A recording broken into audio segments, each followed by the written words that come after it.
ರಾಮನಗರ ಜಿಲ್ಲಾ ಪೊಲೀಸ್ ಅಧೀಕ್ಷಕರು ಹೊರಡಿಸಿರುವ ಸರ್ಕಾರಿ ಕಚೇರಿಗಳಲ್ಲಿ ಚಿತ್ರೀಕರಣ ಮತ್ತು ಹಸ್ತಕ್ಷೇಪಕ್ಕೆ ಸಂಬಂಧಿಸಿದ ಜ್ಞಾಪನಕ್ಕೆ ಕರ್ನಾಟಕ ರಕ್ಷಣಾ ಸೇನೆ ಕೆಆರ್ಎಸ್ ಕಾರ್ಯಕರ್ತರು ತೀವ್ರ ಆಕ್ರೋಶ ವ್ಯಕ್ತಪಡಿಸಿದ್ದಾರೆ.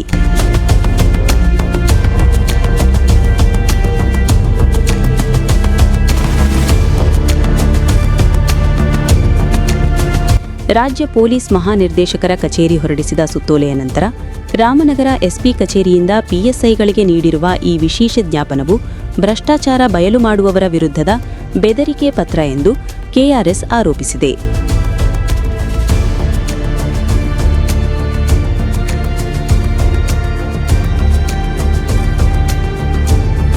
ಪಕ್ಷದ ಕಾರ್ಯಕರ್ತರ ಹೇಳಿಕೆಯಂತೆ ಸರ್ಕಾರಿ ಕಚೇರಿಗಳಲ್ಲಿ ನಡೆಯುತ್ತಿರುವ ಲಂಚ ಹಾಗೂ ಅವ್ಯವಹಾರಗಳನ್ನು ವಿಡಿಯೋ ಮೂಲಕ ಬಯಲು ಮಾಡಿದವರ ಮೇಲೆ ಎಫ್ಐಆರ್ ಹಾಕುವ ಮೂಲಕ ಭ್ರಷ್ಟ ಅಧಿಕಾರಿಗಳಿಗೆ ರಕ್ಷಣೆ ನೀಡಲಾಗುತ್ತಿದೆ ಎಂದು ಆರೋಪಿಸಲಾಗಿದೆ.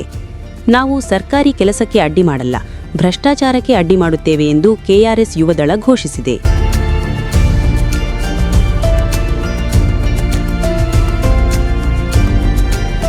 ಹಿಂದೆ ಹಲವು ತಾಲೂಕು ಹಾಗೂ ಸರ್ಕಾರಿ ಕಚೇರಿಗಳಲ್ಲಿ ಲಂಚ ಪ್ರಕರಣಗಳನ್ನು ಬಯಲು ಮಾಡಿದ್ದಕ್ಕಾಗಿ ಈಗ ನಮ್ಮ ಮೇಲೆಯೇ ಕೇಸ್ ಹಾಕಲು ಸಿದ್ಧತೆ ನಡೆಯುತ್ತಿದೆ ಎಂದು ಪಕ್ಷದ ಮುಖಂಡರು ಆಕ್ರೋಶ ವ್ಯಕ್ತಪಡಿಸಿದ್ದಾರೆ.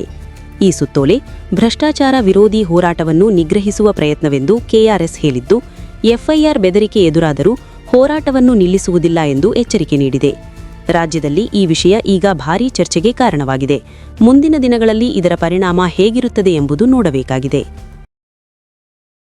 ಭ್ರಷ್ಟರೇ, ಪವಿತ್ರ ರಾಜಕಾರಣ ಬಿಟ್ಟು ತೊಲಗಿ, ನಾಡ ಪ್ರೇಮಿಗಳೇ, ಪ್ರಾಮಾಣಿಕ ರಾಜಕಾರಣಕ್ಕೆ ಮುಂದಾಗಿ ಲಂಚ ಮುಕ್ತ ಕರ್ನಾಟಕ ನಿರ್ಮಿಸೋಣ, ಭ್ರಷ್ಟಾಚಾರ ಮುಕ್ತ ಕರ್ನಾಟಕ ನಿರ್ಮಿಸೋಣ, ಬಸವಣ್ಣನವರ ಕಲ್ಯಾಣ ಕರ್ನಾಟಕ ನಿರ್ಮಿಸೋಣ.